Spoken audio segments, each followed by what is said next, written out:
Hi, I'm Peter from HDi. In this video, I'd love to show you a really cool way for you to be able to capture a screen capture of anything you might have displayed on your screen, be that from a PC, from an app that might be running, or even just from the home screen here.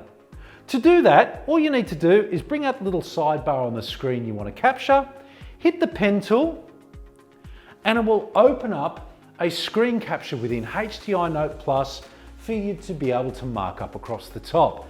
Then later on, share that out, save that, do whatever you want to do with that to be able to capture that information. Across the course of the day, you can have multiple screens captured for you to be able to refer back to and recall later on. Here is a board I had previously from my PC that was input. For hints and tips like that, come join us at hdinteractive.com.au.